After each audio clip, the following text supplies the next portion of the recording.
السلام عليكم ورحمة الله تعالى وبركاته. وعليكم السلام ورحمة الله وبركاته. الحمد لله القائل: وسارعوا إلى مغفرة من ربكم وجنة عرضها السماوات والأرض أعدت للمتقين الذين ينفقون في السراء والضراء والكاظمين الغيظ والعافين عن الناس والله يحب المحسنين. صدق الله العظيم. ثم الصلاة والسلام على سيدنا محمد بن عبد الله صلى الله عليه وعلى آله وأصحابه وأتباعه ومن والاه، أما بعد. Baada ya kumshukuru Mwenyezi Mungu Subhanahu wa Ta'ala aliyotujalia tumekutana katika msikiti mtukufu muda kama huu nyuma ya imamu na kutekeleza fardhi yake, hatunabudi kumshukuru yeye Mwenyezi Mungu Subhanahu wa Ta'ala. Lakini pili, kama alivyotanguliza imamu kwamba mada ilikuwa ni iletwe kwetu na dai mkubwa katika nchi yetu na kimataifa, Al-Habib Sheikh Anwar Jongo, ambaye alikuja mida ya dhuhuri, kwa hiyo hakuweza tena kurudi jioni. Na sisi kwa sababu tulishazoea kufikishiana chochote, na sisi wengine ni watu wa kuziba nafasi tu za mashekhe, lakini hakika kwamba sio kana kwamba sisi ni katika hao mashekhe wakubwa wakuja kutoa mada. Sisi tunaziba nafasi ikosekana shekhe, isipokuwa ni kwa ajili ya kuweka muendelezo mzuri ili tusiache nafasi katika Ramadhani kama ilivyopangwa na uongozi wetu. Sitochukua dakika nyingi, ikizidi sana 10 mpaka 15 basi ujumbe utakuwa umefika. Kwanza tumshukuru Mwenyezi Mungu Subhanahu wa Ta'ala aliyotujalia mpaka sasa tumemaliza makumi yote mawili, na sasa tunaliendea 10 la mwisho kwa ajili ya kumaliza mwezi mtukufu wa Ramadhani. Mwenyezi Mungu atujalie katika funga zote tulizozifunga, azijalie na azikubali ya Rabb. Amin. Na haya masiku machache yalobakia, basi Mwenyezi Mungu atujalie tumalize salama, lakini pia Mwenyezi Mungu atujalie tuweze kuyamaliza salama kwa afya ya Rabb. Ujumbe wangu wa leo mfupi, kwanza tutasoma aya 2 au 3 ambazo zinahamasisha sisi kufanya haraka katika kuyaendea mambo ya kheri.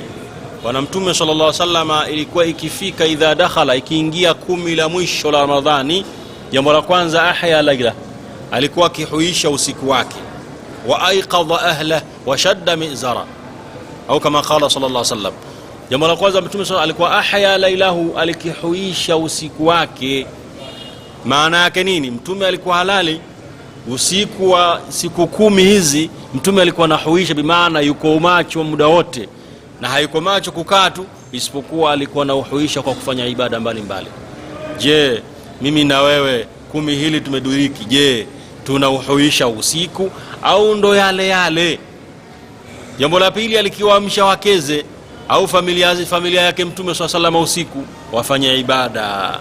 Alikuwaamsha watu waamke wasome Qur'ani kama ilivyokuwa watu wema, kanu yasumuna ayyama, walikuwa wakifunga mchana wake, lakini wayahfadhuna siyamahum, walikizihifadhi jambo la kwanza saumu zao, amma yubtilu au yunqisu, kwa yale ambaye yatapunguza saumu zao au kuziharibu saumu zao. Watu wema walikuwa hivyo, lakini walikuwa kanu yakumuna, walikisama layalihi, masiku yake walikisimama bilqiyami, kwa kusimama wa tilawati Qur'ani, na kusoma Qur'ani. Sisi kama alivyosema Mtume SAW, na tunaambiwa alikuwa anahuisha usiku. Baada ya kuhuisha usiku, Mtume SAW alikuwa anawaamsha familia yake, tena alikijifunga kibwebwe. Hii ni istara, maana si kana kwamba alikijifunga kweli, alikuwa maana yake anakaza pia, anasema anakuwa makini na ibada. Kwa sababu nini? Fihi lillahi lailatun khairun min alfi shahr, kuna mwezi, kuna siku hiyo ni bora kuliko miezi 1000. Faman hurima faqad hurima, atakayenyimwa kheri za lailatul qadri basi kanyimwa huyo. Sasa wanachuoni wanatuambia lailatul qadri ilikuwa hasa ni 10 la mwisho, na Mtume aliambiwa ni siku kadhaa, lakini alisahaulishwa. Lakini mtume anakumbuka ni witri ni siku gani, kada 21, 23, 25, 27, 29. Ikawa sasa watu kutokuitafuta 25 tu, 27 tu, basi wakawa wanahaulisha usiku mzima wa siku 10 zote zile. Mwenyezi Mungu atujalie sisi wenye kuzituisha siku 10 zilizobakia. Tunafanya hivyo tujifananishe na wacha Mungu, na sisi tunaambiwa tuziziache kheri. Mwenyezi Mungu anasema wasari'u ila maghfira, fanyeni haraka nyinyi katika kutafuta msamaha wa Mwenyezi Mungu, fanyeni haraka.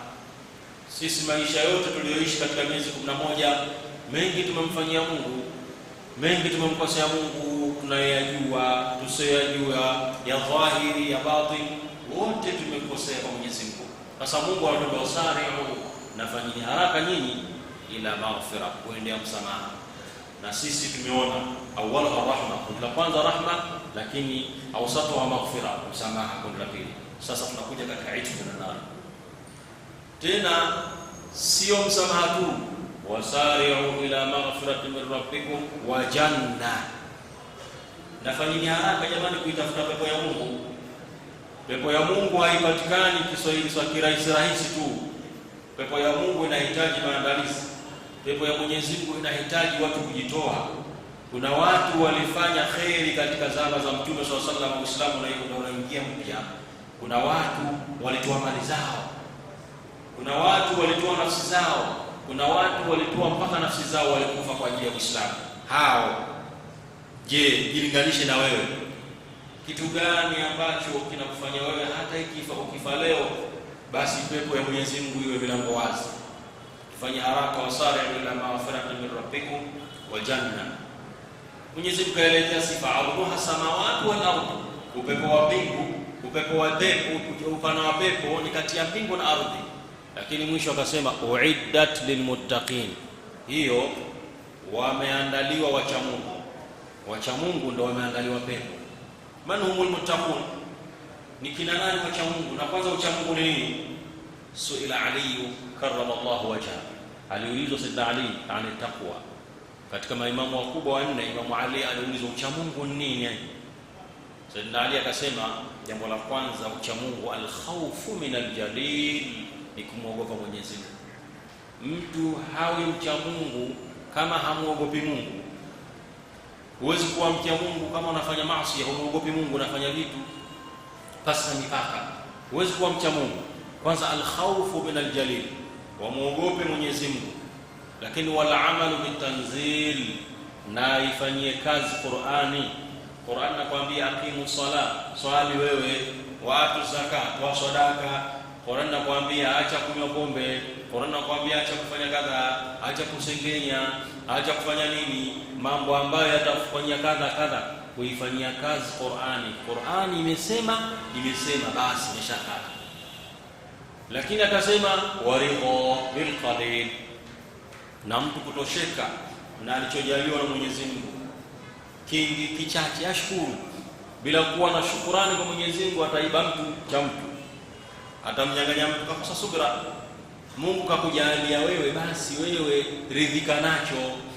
Lakini alama kubwa ya ucha Mungu ya 4 amesema wastidadu liyawmir rahil, na mtu kujiandaa na siku ya kufa. Sisi wote, kila mmoja wetu, kama sio leo kesho tutakufa, na tuna uhakika kabisa juu ya hilo 100%. Sasa je, umejiandaa vipi na safari hii? Ma min yawmin yanshaqu fajruhu illa wa yunadi, hakuna siku ambayo inachomozwa na alfajiri isipokuwa siku hiyo inaita, kumuita binadamu, mimi na wewe, ya ibn adam, mwanadamu. Anamwambia ana khalqun jadid, mimi ni siku mpya leo, Jumatano mpya, sio iliyopita wala ijayo. Lakini wa ala amalika shahid, na juu ya matendo yote unayofanya kuanzia asubuhi mpaka jioni, ya siri, ya wazi, peke yako, mko wengi, wa ala amalika shahid, mimi ni shahidi siku ya leo. Fa idha madhaitu, basi akwambia fatazawwadu minni, basi fanya maandalizi ya mimi siku ya leo kwa ajili yangu. Kwa sababu fa inni idha madhaitu, nikipita mimi siku ya leo Jumatano, falan a'uda ila yaumi alqiyama, sitorejea tena mpaka siku ya kiyama. Jumatano ya leo ikipita mpaka kiyama, na walioyafanya leo yamehifadhiwa. Wa kullu shay'in ahsaynahu kitaba, kila kitu tumekidhibiti sisi tukiandika, Mungu kasema. Kwa hivyo sasa kujiandaa na kifo ni katika moja ya uchamungu. Natambua wa mahma talat hayatul insani, vyovyote tutakavyoishi uhai wa binadamu, la budda min al-maut, lazima tufe sisi. Wadhalika, jambo hilo al-ajalu al-mahtum, lina wakati maalum. Wal yawma alladhi la mafarra minhu, na ni siku ambayo hakuna yeyote anaweza kaikimbia, hakuna atakayekimbia kifo.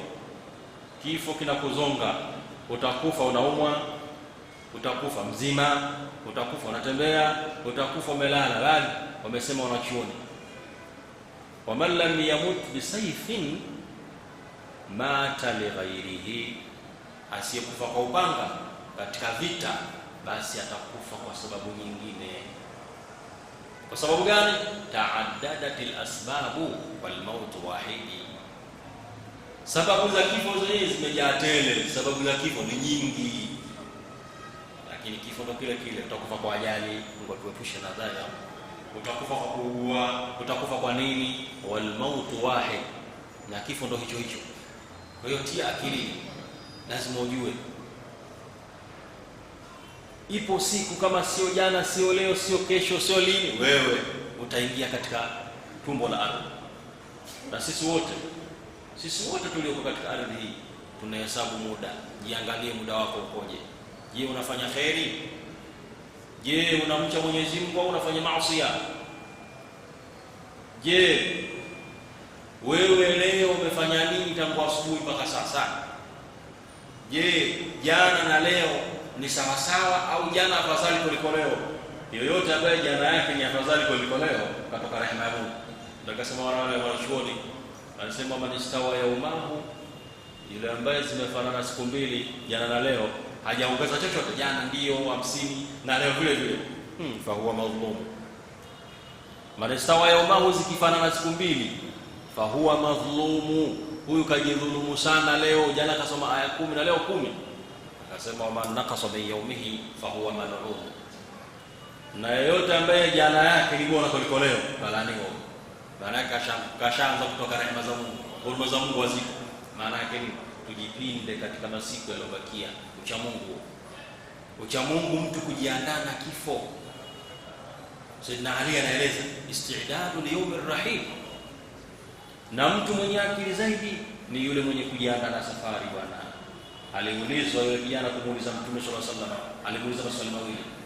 Mtume alikaa na masahaba zake kama hivi msikitini, akaja kijana min al-ansar anamuuliza, ya Rasulullah, jambo la kwanza kwa ayyul mu'minina afdalu, ni yupi muumini bora? Tuko wengi hapa, waumini tunaja hapa kule, wengine wako nje, ni yupi muumini bora?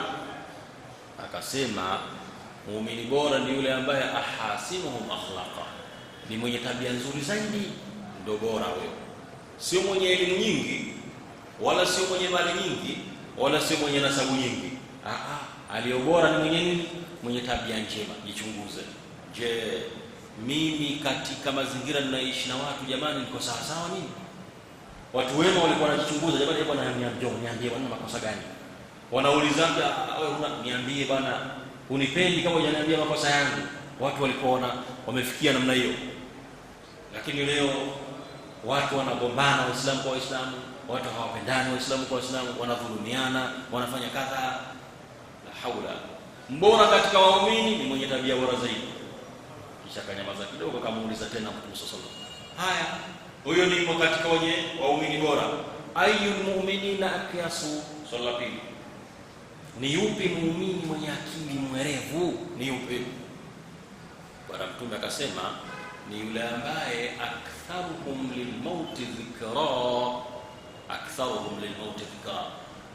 Muumini mwenye akili ni yule ambaye anakumbuka sana safari ya kifo, kwa sababu anajua mimi hapa pamoja na kuwako na yote niliyokuwa nayo nitayaacha. Kama kajaliwa mali, hata wazikuwa na mali yake. Kama kajaliwa kitu fulani, hata ondoka nacho, ataacha kwa mawarithi. Mali ya marehemu itakayemsaidia ni ile aliyotoa.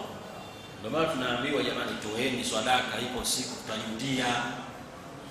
Wallahi tutajutia, kwa sababu mtu ataona kumbe ni kutoa kichache nimepata kile, bado kuna nafasi ningekamilisha, ningefanya kadha, lakini ndio muda hauwezi kuwa tena.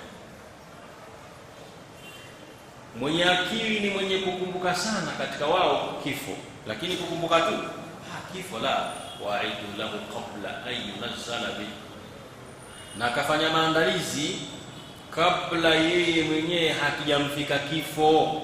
Fanya maandalizi. Ndio maandalizi haya, tunaswali alhamdulillah, tunasikizana darasa kama hivi, alhamdulillah, tunatoa sadaka, wanasoma Qur'ani, tasbihi, wanafanya maandalizi, kwa sababu wewe ukifa hakuna kitakachokufaa wewe ila ni amal. Hakuna kitakachokufaa. Watu wote waandae nyumba zao. Naambiwa an-nafsu tabki ala dunya wa ma fiha, nafsi siku zote inalia ipate duniani na vilivyomo ipate, kimetoka kipya, siku na mwendo gani, anataka vile vipya vipya kila siku. Wa qad alimat anna salamata fiha tarku ma fiha, aliyakuwa yeye anajua salama yake na Mungu ni kuachana na upuuzi wa dunia, ajikite katika ibada. Akasema la dara lilmar'i ba'da mauti yaskunuha, hakuna nyumba baada ya mtu kufa ya kwenda kishi illa allati kana qabla maiti yabniha, isipokuwa ile ambaye kabla hajafa alikijenga huyo mtu. Nyumba unaijenga wewe, usisubiri wa kujengee watu, ufe watu waseme jamani ndio tumuombee dua. Sawa, tutakuombea dua ndio, utaombewa dua ndio, lakini wewe mwenyewe mbona hujafanya? Yaani wewe una deni, unadaiwa milioni 2, alafu sisi tunakupa 20,000, bado na deni halijaisha bwana. Kwa hiyo wewe unacho kidogo, watu waongezee. Sasa mtu asiyeswali tunamsomea bitahariji, tunamsomea dua nyingi na nini, alhamdulillah taban, tunamwombea dua, lakini je, ndio deni litaisha? Unamwombea mtu haswali, tunamwombea ndio, lakini je itamfaa nini? Na wallahi Mwenyezi Mungu asema asiyeswali motoni. La haula wala quwwata illa billah. Yoyote asiyeswali, alam tasma'u qawla Allah ta'ala ma salakakum fi saqar, wataulizwa kitu gani nyie kimekuingizeni sana motoni kwa wingi namna hiyo? Maana wataja motoni kama ilivyokuwa mambo ya motoni wananyaga watu, mambo ya kheri wachache, lakini mambo ya shari watu wamejaa. Ma salakakum, wataulizwa kipi kimekutieni motoni kwa wingi huu? Qalu, watasema lam naku minal musallin. Maana watu wasioswali kwanza ni wengi, lakini watakwenda motoni wengi wasioswali.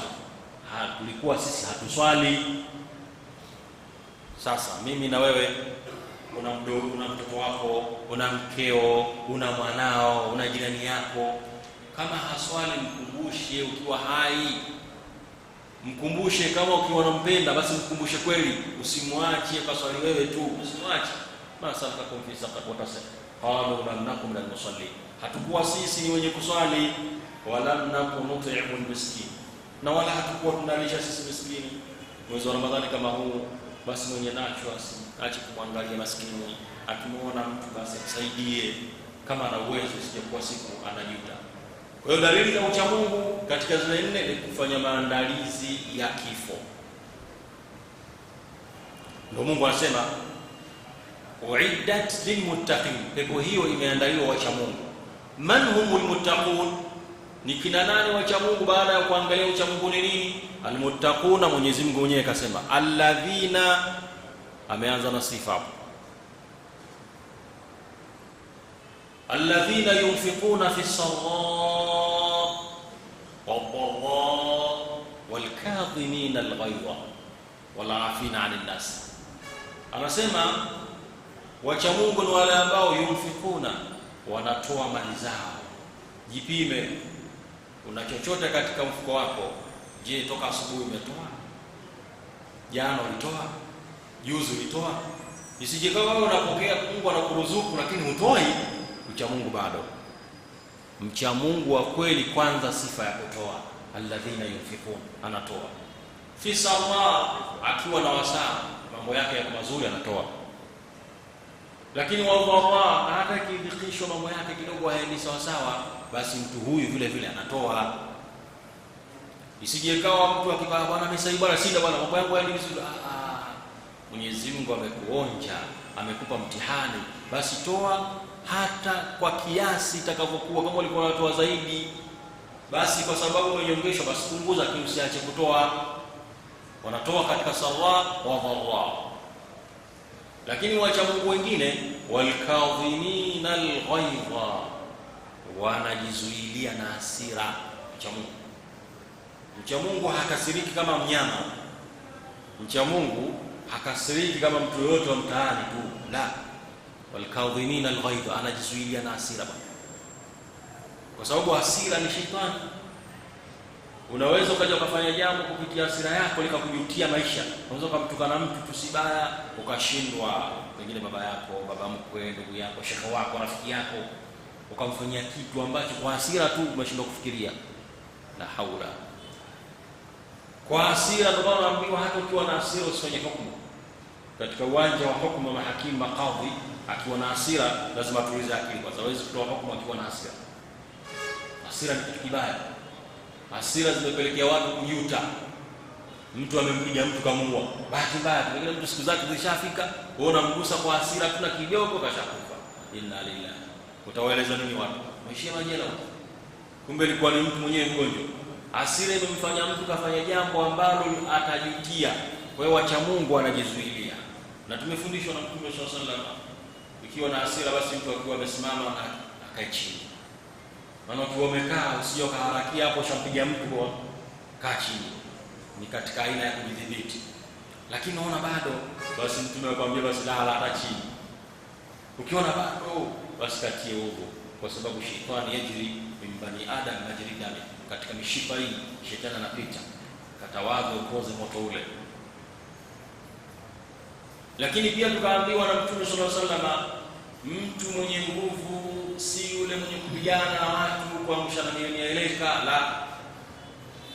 Laisa bal inna shadidu man yamliku nafsahu 'inda al-ghadab. Mtu mwenye nguvu ni yule mwenye kujimiliki, mwenye kujizuia na hasira pale alipokasirika, huyo ndo mwenye nguvu.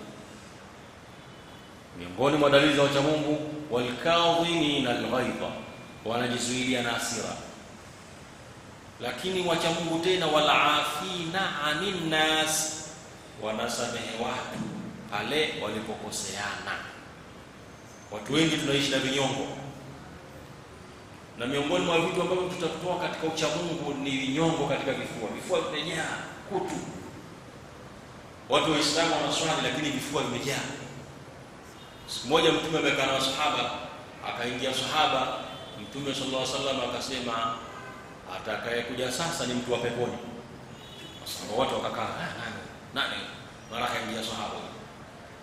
Akakaa tena darasa siku nyingine, atakuja mtu wa peponi. Mara ya kwanza, mara ya pili, mpaka mara ya tatu.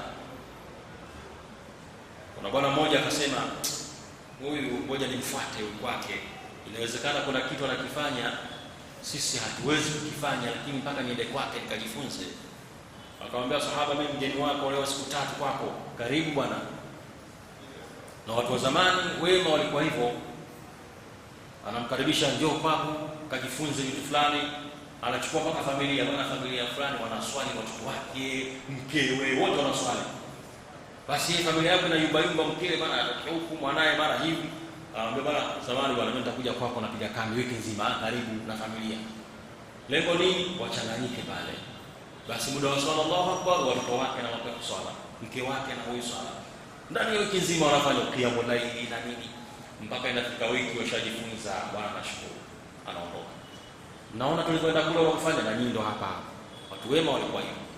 Sasa kama mimi nitakuja kwako, akaenda kweli, akijua kwamba huyu bwana kuna vitu vingi anavifanya ambavyo sisi hatujui, hawezi kutajwa na mtu wa peponi hivi. Basi yule sahaba akaenda siku ya kwanza, akamwona yule bwana amka usiku anaswali rakaa 2 analala. Siku ya 3 rakaa 1 shika lala. Siku ya 4 hivyo hivyo. Tumeambiwa mtu wa peponi afa amali zenyewe ndo hizi. La haula. Kama basi anashukuru bwana. Mimi nimekaa kwako siku 3, nilikuwa najifunza baadhi ya vitu, nimejifunza. Bwana Mtume sallallahu alaihi wasallam alisema wewe ni mtu wa peponi. Nikajua kuna vitu vya ziada ambao unavifanya, labda unasimama usiku mzima, au unakhatibisha msahafu mzima kwa siku, au unafanya kadha, lakini nimeona ibada ni hizi na sisi tunafanya. Sasa sijajua siri nini. Akamwambia, mimi sina kingine ninachokifanya isipokuwa tu mimi kabla sijalala na msamehe Waislamu wote na wasomehe wote aliyenikosea, na msamehe na nawaombea dua Waislamu wote, Allahumma ighfir lil mu'minina wal mu'minat wal muslimina, nawaombea dua kabla hajalala. Allahu akbar. Mtu aliyebora ni yule ayakuna safi ya sadruhu, kifua chake kikiwa safi. Ukiishi uko safi, wewe uko huru. Lakini mtu anaishi na matatizo kwenye moyo mpaka anaumwa. Kuna watu wanaumwa na shida. Sasa wacha Mungu hawakai na mavitu moyoni. Ukiwa na jambo basi mwambie bana, kuna kadha. Usiumie na kitu, utakufa. Una mizigo moyoni, utakufa shaka. Kwa hiyo wacha Mungu hawakai na uchafu. Nasema wallafina 'anil nas. Hao ni watu ambao wanawasamehe watu.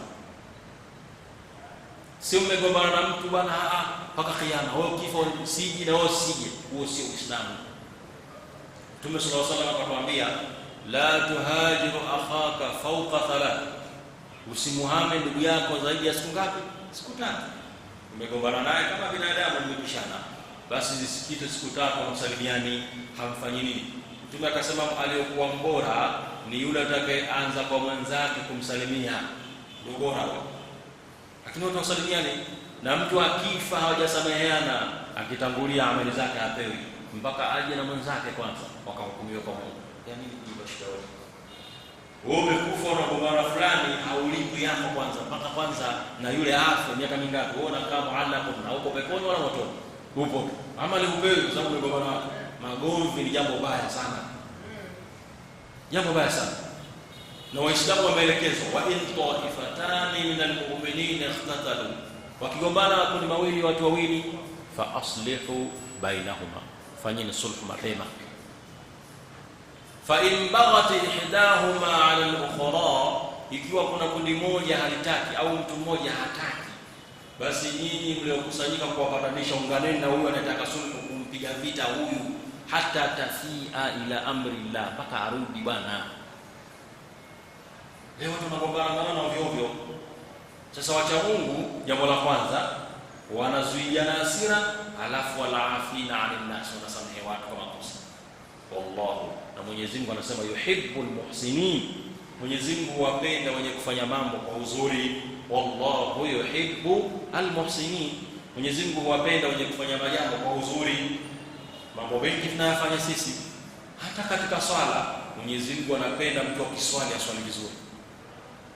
Usilipoelekea kwa sababu saumu umepanda basi unaswali unapigania wao hapo, unaswali mara unafikiria, mara unajikuna huku. La, Mungu hapendi kulipoalikuwa. Wallahu yuhibbu almuhsinin. Mtume akaeleza katika aya hii akasema, inna Allaha yuhibbu idha amila ahadukum amala ayutkina, au kama qala sallallahu alaihi wasallam, hakika mmoja katika nyinyi Mungu anampenda atakayefanya jambo, mmoja wenu atakayefanya jambo lolote lile, basi alifanye kwa umakini. Mungu anampenda mtu huyo.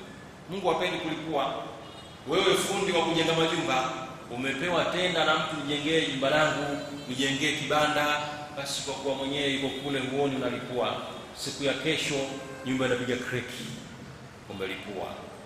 Mwenyezi Mungu anawapenda wenye kufanya umakini usio.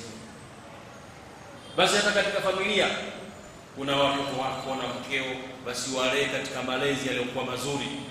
Usiache watoto tu kama vile wanajiendelea, hawana usimamizi. Watoto hawana ratiba ya kurudi nyumbani saa 3 saa 4, baba kasharudi saa 2. Watoto wa kike saa 5 saa 3 saa 4, hawana ratiba. Wewe hauko katika muhsinin. Pangilia ratiba yako, wanangu kuingia usiku kuja nyumbani mwisho muda huu, wanao wanacheza wapi na wanacheza na nani na michezo gani, ujue. Sio na waachia, si anacheza tu, anacheza na kina nani, michezo gani. Wewe upo tu, alafu unajiita baba. Wewe sio baba, wewe ni bwabwa. Wewe ni sio baba bwana. Baba ni yule mwenye kujenga umakini na familia. Hata kama yuko wapi, kama mke, bwana, wanangu wacheze kadha, wacheze hapa, sitaki uende kule. Muda wa kurudi wanangu hivi. Usitoke ila kwa idhini yangu. unaenda wapi na unaenda kufanya nini, na unawapangia ratiba. Umeswali, wewe ndo mzazi. Inna Allah yuhibbul muhsinin, Mwenyezi Mungu anapenda muhsin katika vitu vingi bwana. Sasa wallahu yuhibbul muhsinin. Lakini katika sifa nyingine akasema alladhina idha fa'alu fahisha, wacha Mungu wa sifa. Tunaendelea, wale ambao wakifanya uovu, fahisha, kosa, au dhalamu anfusahum, fahisha hapa wamefanya makosa makubwa. Kuna watu wanafanya makosa, kuna watu wanamaasi Mungu jamani.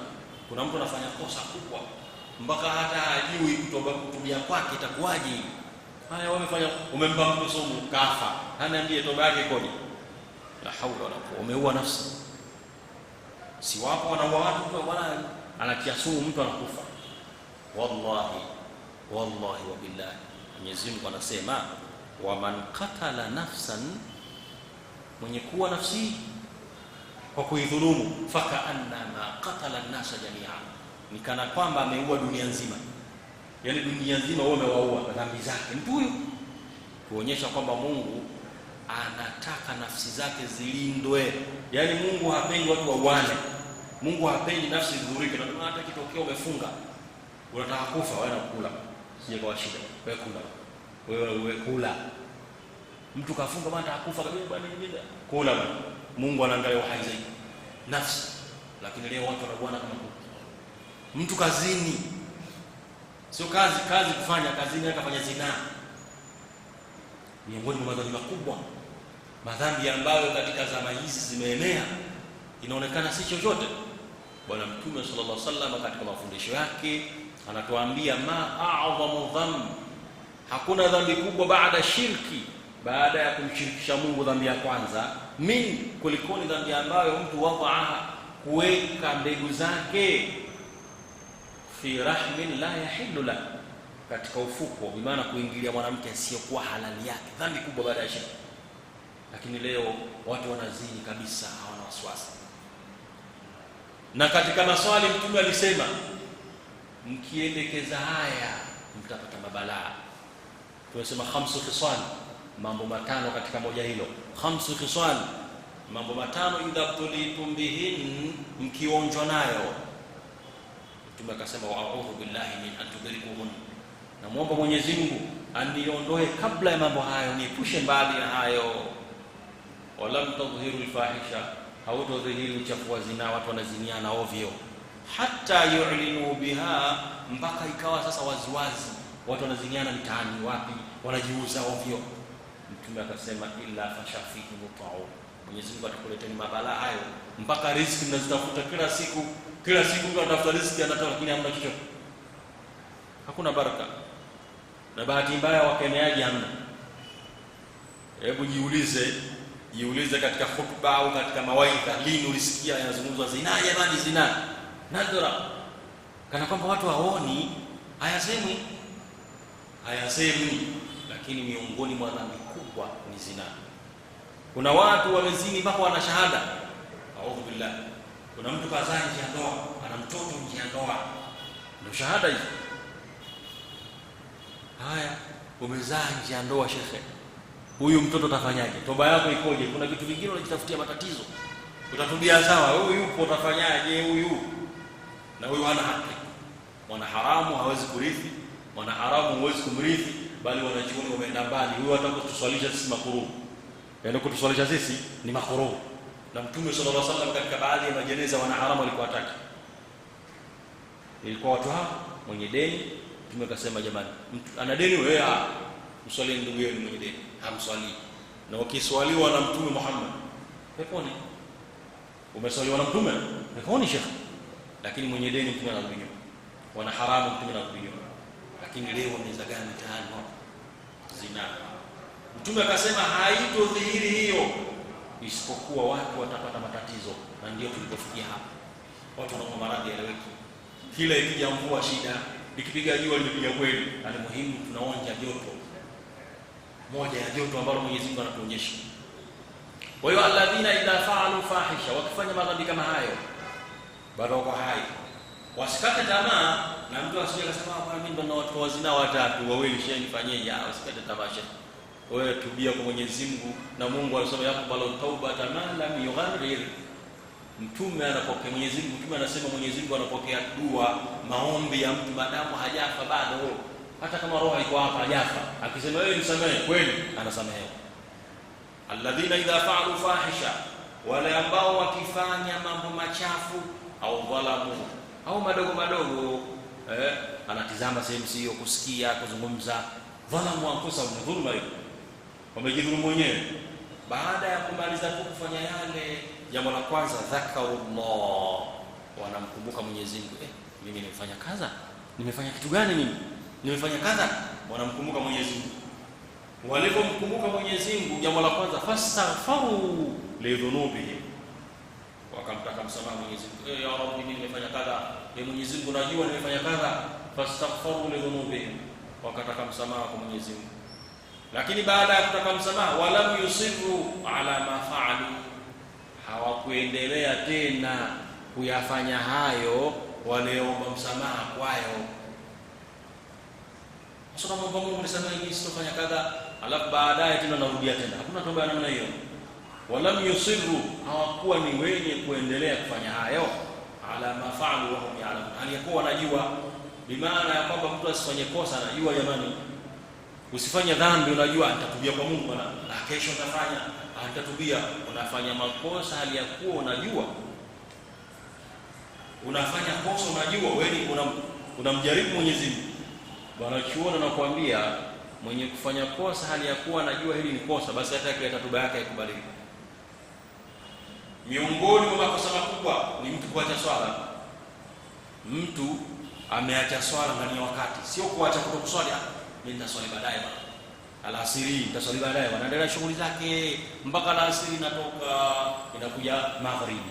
Mtu huyu ndo anakuja kuswali alasiri, basi swala hii haiwezi kulipika hata siku moja, huwezi kuilipa, kwa sababu ulifanya makusudi na hukuwa na dharura mpaka ikapita muda wake.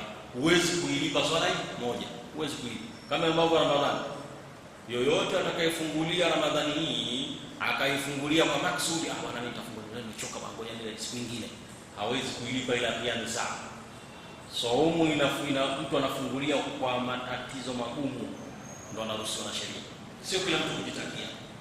Kwa hiyo na sisi tujitahidi, atakayefanya makosa akamkumbuka Mungu lakini hakuendelea na makosa yale, huyo ndo Mwenyezi Mungu anasema huyo atasamehewa makosa yake. Wala nusiru ala ma fa'alu, na hakuendelea kuyafanya aliyakuwa yeye anajua hayo yote ambayo anayafanya.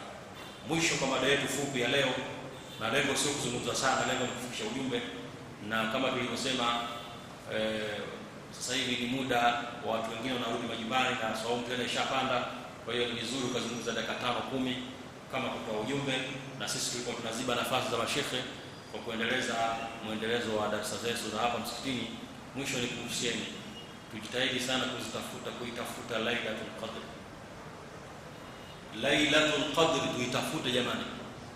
Wama adraka ma Lailatul Qadr, Lailatul Qadr khairun min alf shahr. Lailatul Qadr tusitafute kwa sisi kulala sana, sio mwezi wa kulala. Shahru Ramadan laysa shahru khamul wa nawm kama yadhunnu ba'd an-nas. Mwezi wa Ramadhani si mwezi wa watu kujilaza na kulala usingizi na kuchoka. Basi unakuta Ramadhani watu saa 7 wamelala, saa 10 mtu kalala, kabla ya magharibi watu wamekafuturu kalala. La, laysa shahru Ramadan shahru khamul wa nawm kama yadhunnu ba'd an-nas, kama wanavyodhania baadhi ya watu. Walakin isipokuwa shahru Ramadan shahru jihad, ni mwezi wa jihadi. Ukisoma historia, jihadi ilipigana ndani ya Ramadhani. Soma Azwatul Kubra, Badr al-Kubra, Azwatu Badr al-Kubra, walipigana na watu katika Ramadhani ya 17. Soma hiyo vita mbalimbali vilipigana Ramadhani. Azwat Fath Makkah ilikuwa Ramadhani ya 20, ni shahru jihad. Anaambiwa tunapigana, wamefunga kwa mchezo na wanashinda. Hiyo Badr hiyo walishinda Waislamu, tena walikuwa wachache lakini wamefunga. La haula, shahru jihad. Lakini sio jihad tu, ni shahru jihad wa amal, na ni mwezi wa kutenda, sio mwezi wa kuzungumza sana. Mwezi wa Ramadhani sio mwezi wa story jamani, vile video vyetu na nini. Tufunge kwanza bwana, kijio watu wanakaa saa 4 mpaka saa 6 kijiwe tu. Sasa hivi bwana tupumzike bwana, tufunge. Sasa hii ni mwezi wa kusoma Qur'ani. Umetoka kwenye tarawih saa 5 saa 4, pumzika kidogo.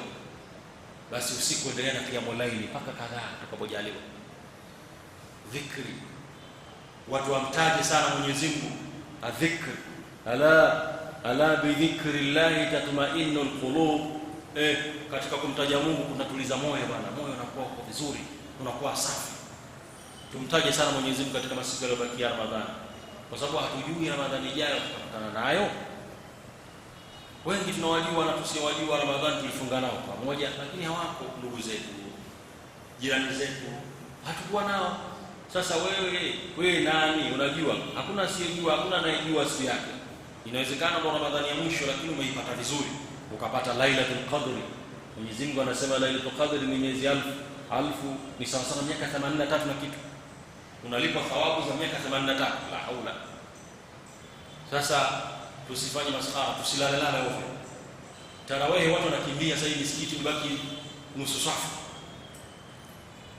Siku za mwanzo watu wanafika katikati mpaka kule, lakini sasa hivi tarawih kufanya uchunguzi ni safu 2 3 nusu. Utashakimbia tarawih. Sheikh, mbona unakimbia ibada? Mwezi wenyewe ni mmoja tu. Tarawih haipatikani mwezi wote zaidi ya Ramadhani. Ndio ilibidi mwezi wa kushikamana ndo hii. Tena kama unasema kuishika ndo hii, hata kama unaumwa njoo, swali umekaa. Lakini ndo kwanza watu wa leo imani hatuna. Wanawaachia wale. Kilo kipiga hivi unaona wanabaki watatu. Watu washakimbia tarawih. Tusikimbie tarawih kwa sababu sisi hatujui ya kwetu. Hatujui sisi ya kwetu. Mwenyezi Mungu hujui ni ipi amali ambayo ataikubali cha kuingiza peponi. Tujitahidi sana na tuhimize watoto wetu wakaswali tarawih. Misikiti mingi wanaswali watu wazima, watoto hamna. Sasa jiulize, hii misikiti sisi katika jamii tunaishi Waislamu sisi watu wazima tu, wale watoto hawatakiwi? Misikiti mingi wanaswali watu wazima, vijana hamna watoto. Na sisi tunaambiwa waamrisheni watoto wenu miaka 7 10 wapigeni fimbo. Haya, hao wenye miaka 10 7 bwana hatuwaoni. Ndio baadaye wanaona kwamba utakuja kutumia nguvu kubwa kumrudisha mtoto msikitini. Kumbe itakiwa uanze naye mapema, ndio tarawih, swali naye raka kadhaa, mpeleke nyumbani, akichoka au akilala, swali tarawih analala, anakusubiria unaondoka naye. Ni fahari. Wangapi wanapeleka watoto wao kwenye tarawih? Wangapi wanawaambia wake zao wafanye ibada? Wangapi? Wanawake sasa hivi kupiga miftari tu. Mwanamke kaanza kupika toka saa 9 mpaka saa 12, kachoka hoi, anafuturu pale, anajiandaa na daku. La haula. Saa 2 hapa na daku, saa 3 kashalala kachoka. Tarawih mwezi wa 20 hajaswali pengine moja au hajaswali kabisa. Wako na wake zetu. Jitahidi kumpa mwongozo mkeo. Usipompa mwongozo ndio itaendelea hiyo. Nafsi ndio yeye ni kama nafsi katifli. Nafsi kama mtoto. Akishazoea maisha yale ndio yatakuwa yale. Kifika Ramadhani tarawih hakuna. Yeye ni kupika tu. Yeye ni kana tu. Kumbe wake zetu wanatakiwa watulie. Kifika muda na wenyewe waswali tarawih, wafanye ibada, walete istighfar, wasome Qur'an kina mama. Lakini leo kina mama wengi hawasome Qur'an. Na sio kana kwamba hawataki, wanataka wasaidiwe na wakumbushwe na waelekezwe njia nzuri. Ukiona yuko bize kweli, msaidie. Mtafutie msaidizi bwana, ili na wewe afanye ibada. Ramadhani inaondoka, Lailatul Qadr haipati, unapata wewe. Dhulma hiyo. Kwa hiyo familia zetu jamani, tuwapeleke watoto wetu waswali tarawih, wake zetu waswali tarawih. Basi na sisi wenyewe pia tujilazimishe na tarawih, kwa sababu hatuwezi kujua kesho yetu ikoje. Mwisho nasema umuhimu na washukuruni Mwenyezi Mungu akulipeni kila kheri, kwa sababu hii nafasi haikuwa yetu au yangu katika kuzungumza, ilikuwa ni mashehe na ni katika dharura, lakini mkaamua kubakia kupoteza. Nasema kama muda mimi nazungumza sio shehe wala sio chochote, mkaamua kupoteza muda wenu kunisikiliza mimi, basi mimi nawashukuruni zaidi, na Mwenyezi Mungu atawalipeni kila kheri katika dhana yenu njema ya kusikiliza. Nami pia najisikia kana kwamba nimefikisha chochote katika sehemu ambayo tutakuwa labda kuna mtu nimezungumza na ndugu, basi anisame, na kama nimekosea katika hali nilizozungumza basi ni ya kwangu, kama nimepatia fadhila Allah, ni kweli ya Mungu. Kama nimekosea yangu mimi na muache hapo, lakini kama tumepatia, basi Mwenyezi Mungu ajalie kwa wote ambao tumesikiza darasa hii. Mwenyezi Mungu ajalie vikao kama hivi hiyo ni sababu ya kufutiwa dhambi zetu, na hiyo ni sababu ya Mwenyezi Mungu kutukubalia riziki zetu. Mwenyezi Mungu tunakuomba tupe mwisho mwema ya rabbal alamin. Mwenyezi Mungu tukubalie somo zetu ya rabbi. Mwenyezi Mungu tupe mapenzi ya kupendana waislamu ya rabbi. Mwenyezi Mungu jalia sisi familia zetu tujalie mwenye kupenda Uislamu na kushikamana nayo.